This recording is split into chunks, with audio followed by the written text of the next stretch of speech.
Ini adalah kasus yang kita dapat sudah lama sekali ya. Sebenarnya juga ini dilakukan dengan pemeriksaan USG yang sebenarnya bukan masalah di alatnya. Ini alat lama tapi masih bisa berfungsi dengan bagus ya.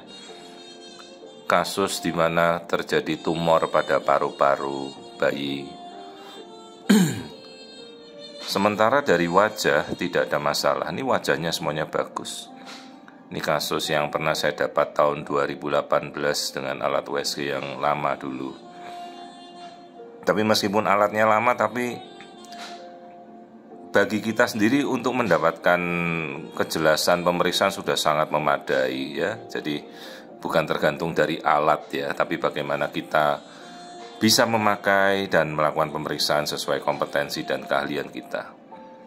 Ini tulang hidungnya tampak normal.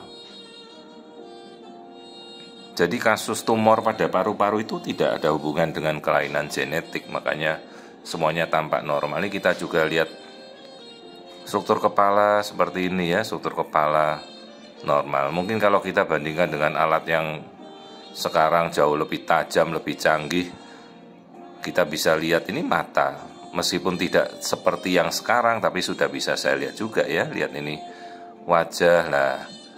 Nah baru setelah kita melihat rongga dada, tampak yang lebih putih seperti gambaran yin dan yang itu, seolah-olah ada batas. Nah yang ini air ketuban yang kita tunjuk ya, air ketubannya bagus. Ada tumor padat di bagian paru-parunya sampai mendesak, itu lambung yang terlihat. Mendesak jantungnya jadi bergeser.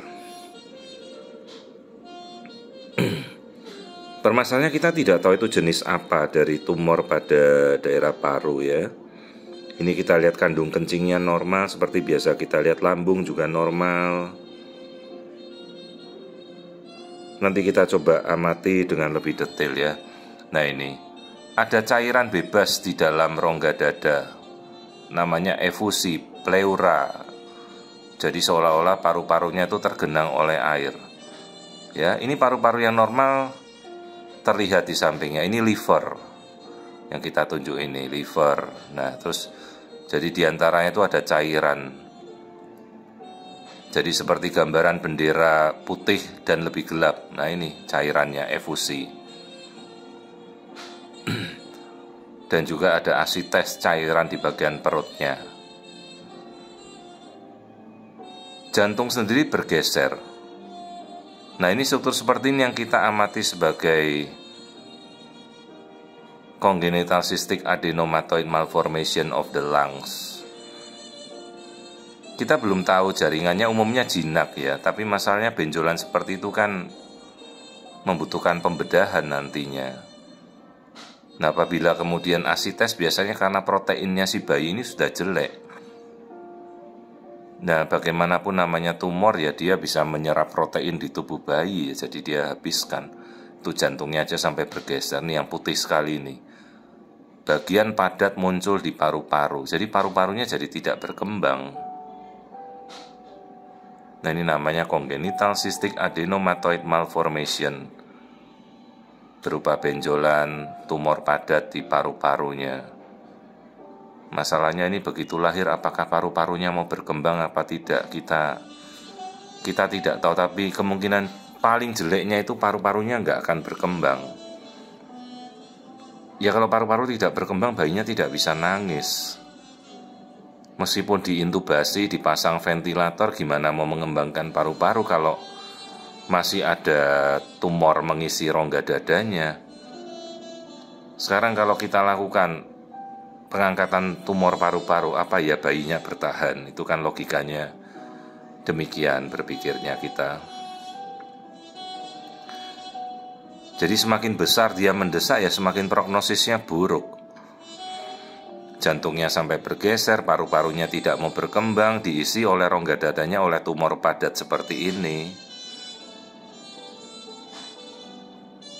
Ya ini suatu kasus zaman dulu, kasus rujukan ya, bukan pasien rutin saya. Saya sendiri juga tidak mendapat follow up-nya, bayinya bagaimana, kemungkinan ya memang tidak bertahan. Dan lihat ini aliran darah di tumornya paru-paru itu benar-benar ekstrim ya. Aliran darahnya kuat sekali. Berarti kan perdarahannya luar biasa memberikan vaskularisasi ke tumornya paru ini. Jadi ini kelompok congenital cystic adenomatoid yang levelnya level padat ya. Prognosisnya buruk ya, selama masih dalam kandungan bayi ini akan tetap hidup. Tapi begitu bayi ini lahir, meskipun cukup bulan, kemungkinan bayinya tidak akan bisa menangis dan tidak bisa mengembangkan paru-parunya untuk pertama kali ya.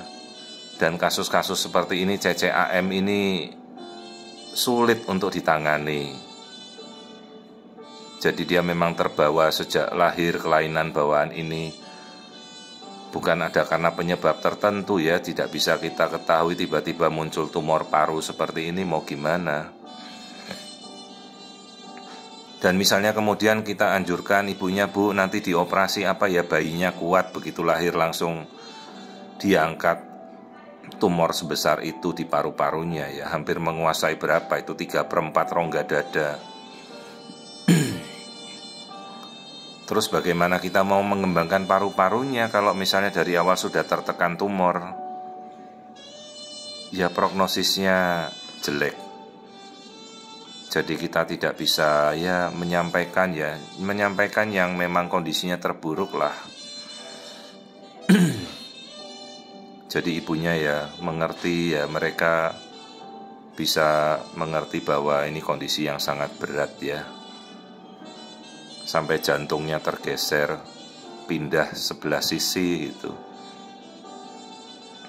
Jadi ini kasus yang kita dapatkan sudah berapa tahun yang lalu ya, 5 tahun yang lalu baru saya temukan kemarin di koleksi-koleksi pemeriksaan. Juga memakai USG yang masih lama model sebelumnya.